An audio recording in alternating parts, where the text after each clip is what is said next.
Well, welcome back into the Oklahoman's video studio. I'm Dave Morris alongside my friend Kelly Masters. It is the holiday season. Happy holidays. Welcome back. Thank you. Happy holidays to you.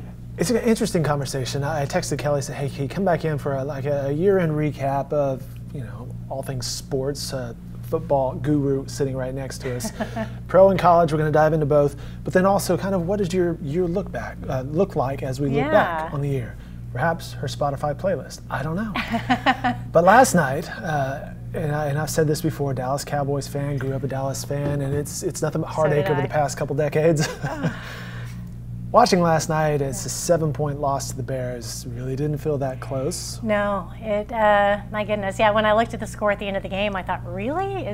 Was it that close? Because it felt not that close. No, it didn't. It was a tough game to watch. And this on the heels of another Thursday game the week before on Thanksgiving against Buffalo that looked even worse. I was there, and it was even worse in person. I grew up, as we've talked about, I grew up a Dallas Cowboys fan. I'm now a fan of my players that I represent. I happen to represent Blake Jarwin with the Cowboys, who was utilized, I think, effectively last night. We'd love to see more of that.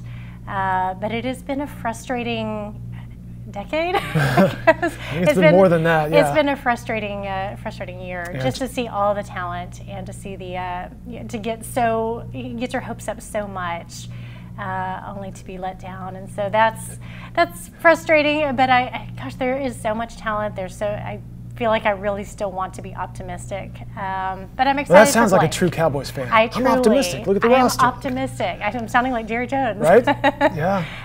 But for Blake's sake, for Blake Jarwin's sake, I love seeing him out there more. And I'd love to see them go to the playoffs. 6 catches, 50 yards for your receiver last night, tight end. Yes.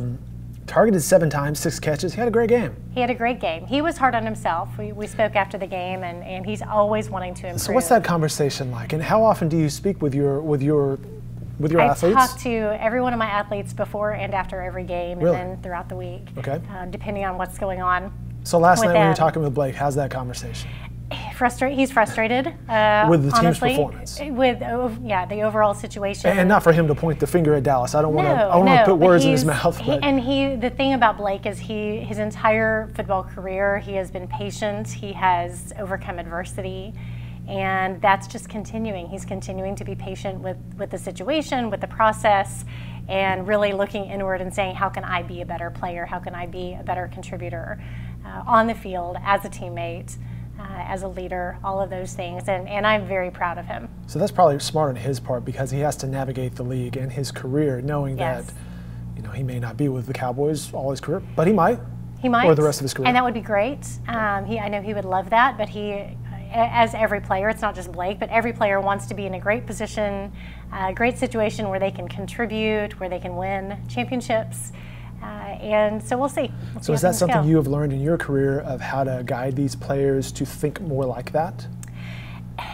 I think a lot of them actually come into the league maybe not with a full understanding of what it's like to be part of a football program that's also a business. Although colleges are very much businesses too, in a lot of respects. But I think there are some interesting ways to have to think about a football career. When a player is in the NFL, and the players that I'm recruiting and signing they're coming straight out of college, they're going into the draft, and so they've never experienced what it's like to be part of an NFL team, or to try to make a roster, or to stay on a roster, and to navigate kind of the politics even that are involved, and the business aspects of that. And that's something that I've been doing for 15 years. So even though I don't play football, I can certainly help them with how to think about the way they approach everything from the business standpoint. I would think that it's important for them, because a guy like Blake, he's got to be concerned with not only his performance, but the longevity of himself, his body. Taking care of his body. Yes. And I think that's something that a lot of players, like right now, I'm recruiting players coming out of college, and we're talking about preparing for the combine and the draft and everything that goes into that. And while they know about recovery, they don't understand just how important taking care of their body, what they're putting in their body, and the recovery aspects are as they're getting old, as we all get older, as they're getting older, as they're getting into longer seasons. The NFL season is incredibly long compared to a college season, and players that are coming through the draft are going to have the longest year of their life with very little downtime. And so that's something that we talk about. We talk about the mental aspect, planning for the long term, taking care of their body, taking care of their business, all of those aspects. We hear more about the diet. Chris Paul on the vegetarian diet or plant-based diet that he's on in the basketball world. But you also hear more from athletes talking about the mental health.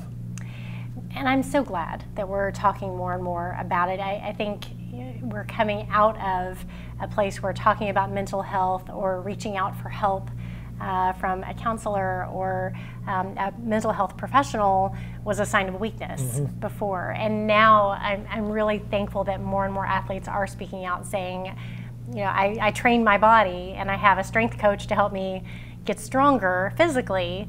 Why shouldn't I go to someone that can help me also get mentally stronger and healthier as well? And so it's becoming less taboo to talk about mental health and to talk about struggles and depression and all those aspects. We've had sports psychologists around for decades, but I think now we're acknowledging that it's not weakness to address mental health and to take care of that. That's important. So when they step away from the gym, there's not that personal darkness that they have to deal with. They've got tools to combat that as well. Yeah. So when you're watching the disaster over Thanksgiving, or perhaps you're not at the arena, at the stadium, such as last night watching that game, you're still working though, right? Constantly, yes. And I grew up loving football and thinking that, you know, someday I would get to just watch football and enjoy it. You know, growing up, I was the baton twirler at halftime, so I never really got to enjoy the game. I was getting ready for halftime and in the post-game show, and I thought I'm just looking forward to sitting and watching a game and not having to think or work. And yet, well, someday. I love it. Yeah, so someday is still out in the future. No, I love it because when I'm watching a game, I'm watching, you know, what's going on with playtime. I'm watching how players are being utilized, and the biggest thing is I'm watching health. I'm watching for my players to make sure they're healthy, and if something happens on the field, I'm already on the phone with the trainer. I guess I shouldn't be surprised that that this is going on behind the scenes, that calls are being made as players perform well, or perhaps, unfortunately, injuries do happen during the game. And I'm also calling family members and friends, just advising, okay, here's what I'm hearing, here's what's going on. You have unlimited data and minutes, right? I do. Okay. Yes, I'm well invested in my phone plan.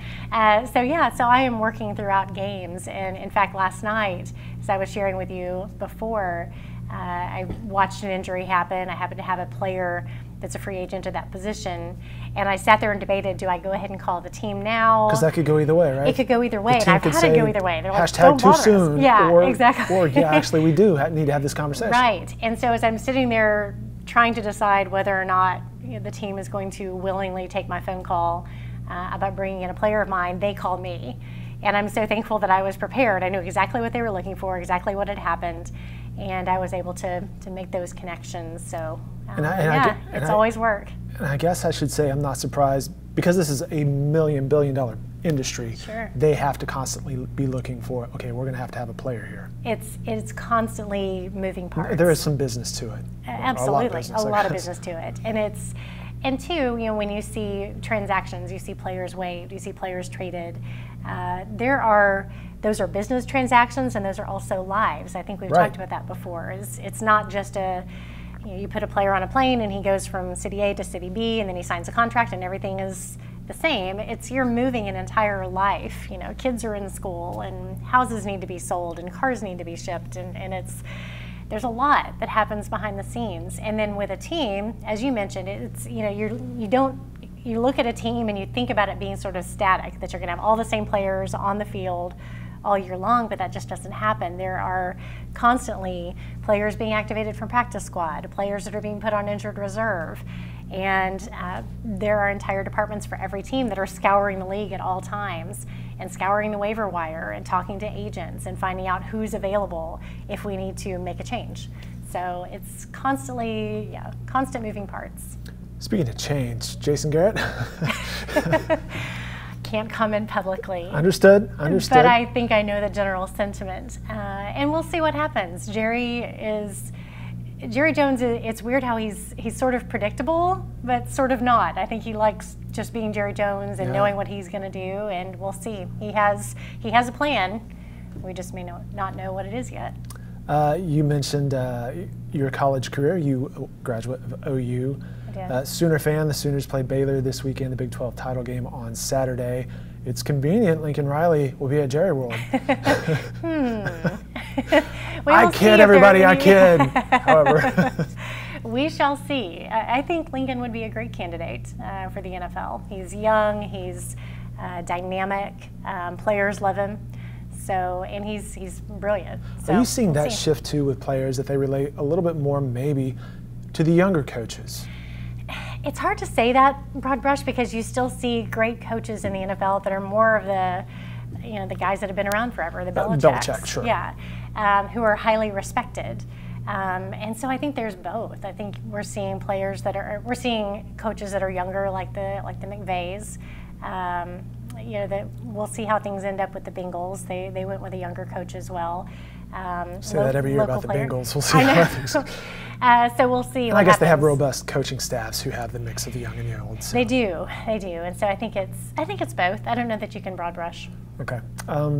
Going back to Dallas a little bit, one of the highlights of Thanksgiving was not the Dallas game, but later that night, though, the Seattle Seahawks. Well, it was actually Sunday. It was Sunday. Okay. Yeah, it was Sunday. Sunday's game. Same holiday weekend. Same holiday weekend. Yes. I just remember being on the couch and my Twitter's blowing up with the highlights of one of your players, right? Yes. So David Moore, I've represented since he graduated from ECU.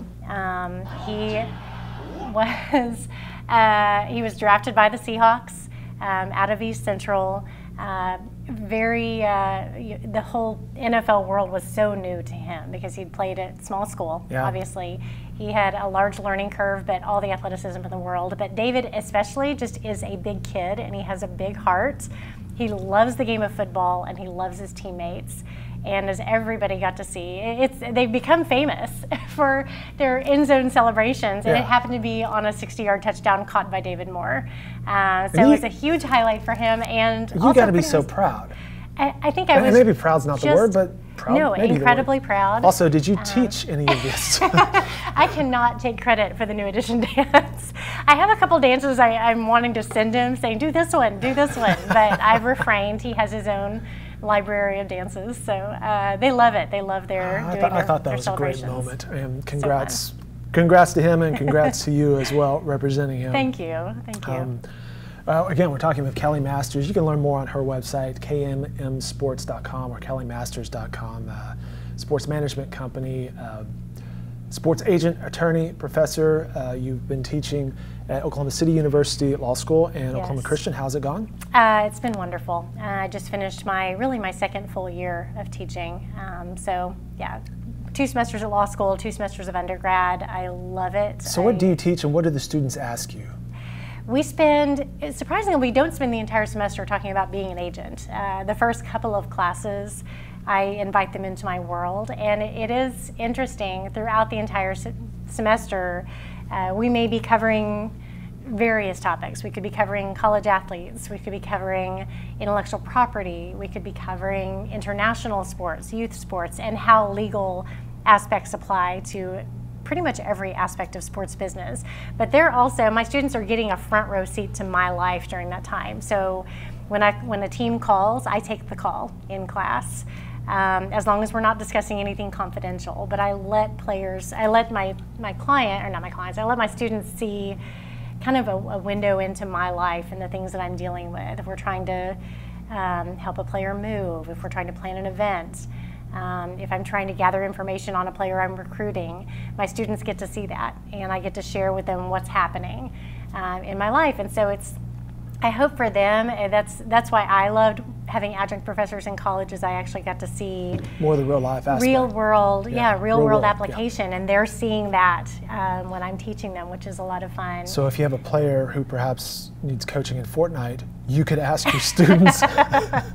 You saw that. Yes. I have. Did that work out? Apparently so. Okay. My long snapper with the Dolphins is also a big time gamer, but he does not play Fortnite. So I was making a plea for him to find a coach, a Fortnite coach. The things you do for your players, right? I know.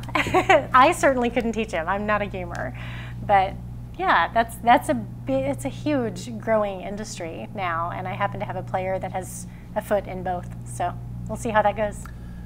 Interesting stuff. And the finals for your classes, those are coming up? Next week, okay. Yes. And what does the final look like?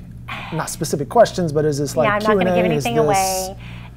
It's very much, even my undergraduate students sort of take a law school style exam. So it covers the entire semester. It's long fact pattern essay questions, but I give them a fun project. We had several fun projects. One, we actually negotiated the NFL CBA in class. Wow. They should take some notes. The NFL and the NFLPA would learn a lot from us. We were able to get everything resolved. So that was a fun project, and they have to write a paper on that process. And then they also get to watch a sports movie and point out 5 key legal issues in a sports movie. So if it's The Blind Side or Jerry Maguire or Moneyball, that's their extra credit. So I make it fun. Interesting stuff. And finally, we've alluded to this in previous interviews about your dream job, and this is coming to a bookstore near you. It is. Writing a book is such a long process, such a long and involved process, an emotional process for me. The final manuscript is submitted mid-December, and then it's an editing process, and we'll get to publication most likely early 2021. Congratulations. Thank you. That is great. And the book is called Dream Job. You can go to kellymasters.com. Yeah. Enter your email address there for some updates on that, and you see the website there, kmmsports.com as well, for more professional things. I mentioned at the top of this, we might dive into some Spotify stuff. Among the apps you can get on your phone, Spotify music, and now the year in, here are the songs you listen to all year long. Genre, top artists, top songs. You want to share any of that? I have to make a confession. I have never been on Spotify. Okay, you're that one. I am the one human being, apparently. Could be Pandora or any number of things. And I do listen to Pandora. I got on Pandora years ago. I just kind of stuck with it. My most recent challenge, though, with online music is I have Alexa. I have a little Echo in my room, and I also have, this is terrible to admit, I have a talking parrot. Yes, he's an African gray parrot. Now, wait a minute. When did you get a parrot? I've had him for 10 years. Oh, wow. He says everything. He negotiates Did somebody contracts. say, Kelly, you need to have a parrot, or did you No, always I grew want up, a my parrot? granddad had a pet shop, and I grew up kind of having That's what you random gravitated pets. towards, was the parrot. So I wanted a parrot. Okay. But my parrot now has listened to me long enough, talked to Alexa, and so all morning long I'm saying, Alexa, play music, and Smokey, my African gray, is saying, Alexa, stop, and then he'll say Alexa music. And lately he's been on a Frozen kick, so every time I come home and I've never asked for Let It Go or Do You Want to Build a Snowman that I can ever remember, but he loves Frozen, so every time I come home, Alexa is playing Frozen for my parrot. If you didn't think I was weird enough. That's brilliant. Smokey the parrot. Yes. That's so good we stuff. should ask Smokey what his Spotify list looks Right? like. Yeah. What do you listen to all day, Smokey? All right, she's Kelly Masters. We always appreciate it when she stops by. Congrats on everything. Thank Safe you. travels during the holiday season. Thank you very much.